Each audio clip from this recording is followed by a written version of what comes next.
Is this happening to you?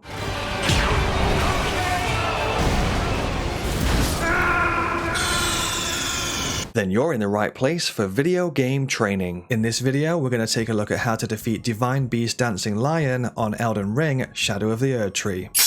Okay, so let's jump into the fight. What I'll do is show you the fight first, and then afterwards I'll show you the gear that we used and my character's stats. We'll be doing this solo using no summons. First of all, what we'll do is use Bestial Vitality and Flame grant me Strength. Bestial Vitality gives us HP regen, and Flame grant me Strength raises the damage that we do with physical and fire-based attacks. We also use Seppuku, which increases our physical attack even more. So we jump into the fight, and we're going to use the Serpent's Bow and Serpent Arrows to apply poison. It'll take a few shots to apply the poison. Then you'll see his health is ticking on down, and he'll also have a green aura on his body. This poison effect will last for the majority of this fight. Then we're going to switch over to Rivers of Blood and hold it with two hands. For the most part with this fight, you just want to be keeping an eye on his body movements and his head movements, because with most of his attacks, you'll see him getting ready to do the attack first before the attack actually happens. The movement to look out for is him kind of pulling back and readying up. You'll see him kind of pull back a little bit before he starts an attack. And what we want to do is avoid his attacks first and then put in our attack at the end of his attack. Most of his standard attacks are a 1, 2 or 3 hit combo, so we want to be waiting for the end of his attacks and then putting in our attacks. This is a point where he has a bit of downtime, allowing us to take an action. This is your time to put in your attacks, or if your health or magic is really low, this is your time to use one of those flasks. What I'll tend to do is roll through one of his attacks,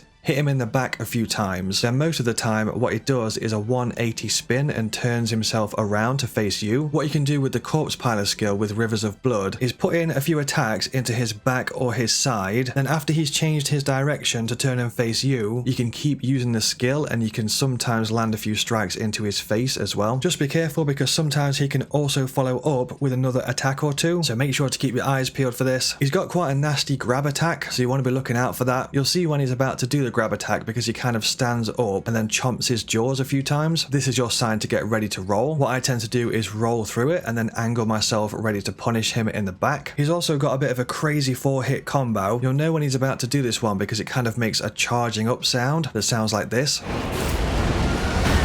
So listen out for that audio cue. When you hear that sound, he's going to do 3 physical attacks. Then he's going to stand up and he's going to do 1 spin of his spinning elemental whirlwind attack. With the spinning whirlwind attack, you can either back up really far and get some distance. Getting enough distance will keep you safe from the attack. If your health or magic is really low, you can use this time to use a flask. You can also jump over the element, then get close to him and punish him with an attack. If you do jump over the element and get close, this is a really good time to put some damage in. Another note with the spinning elemental whirlwind attack, you can sometimes just do this attack by itself. You'll know when he's about to do this because he stands up really straight on his back legs. Once again, you can just back up really far and get a safe distance, or you can stay close and jump over the element 3 times. If you do jump over all 3 of the spins, you then get a decent amount of time to put in a lot of damage. So choose whatever fits the situation best. If he does the spinning elemental whirlwind whilst you're close to a wall, I'd recommend running away as far as you can in the opposite direction, because if you're close to a wall whilst he does this attack, the chances of you jumping over the element are very, very slim. He changes into phase 2 around 75% health remaining. You'll know when he's about to do this because he kind of backs up a little bit and then goes up into the air. This will change his element from wind to lightning. Whilst he's doing this phase transition, this is a really good time to use any flasks or buffs that you want to use. When you get him down to about 40% health remaining, it's going to change his phase again. This time he's going to change his element to ice. For the most part, his attack patterns and combos generally stay the same all the way through the fight. It's just that depending on the element that he currently has applied, you'll get access to 1 or 2 attacks that are unique to that element. For example, in his lightning phase, he can throw lightning bolts at you, which will hit the floor first and then they'll explode on the floor. So you'll have to dodge the initial lightning bolt throw and then dodge the burst of lightning that happens afterwards. In his wind phase, he gets access to a giant tornado. With this one, you just want to run and roll out the way. Locking on and running directly to your right or left and then rolling usually helps you avoid it. And in the ice phase, he gets access to a foot stomp. With this one, you just want to be out of the way of his foot and then jump over the ice on the floor. The ice tends to split into multiple lanes with little safe zones either side of the lanes, so try and get yourself into those safe zones if possible. There is an attack where he spews out an element for a few seconds directly towards you. The best thing to do with this one is just lock on and run directly to your right or left and you should avoid it. Also, when his health gets really low, he can just change his element to any of the three whenever he wants. If your health is half or less than half, always make sure to drink a red flask. You want to be keeping an eye on your health and having that topped up as much as possible. After you land the final strike, you can also switch over to the golden scarab talisman, which, as long as you're quick enough doing this, will get you an extra 20% runes. And this boss drops a huge amount of runes, so getting an extra 20% is massively useful.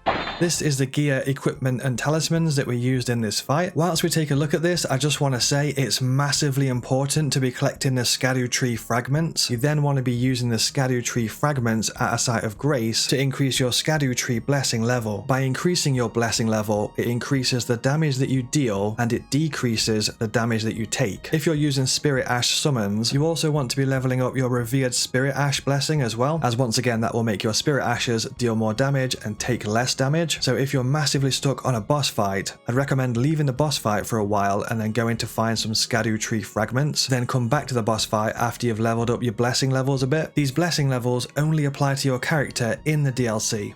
Some more videos from me have just popped up on the screen. If you enjoyed this video, then it's likely you'll enjoy one of those as well. Other than that, thank you so much for watching and enjoy the rest of your day.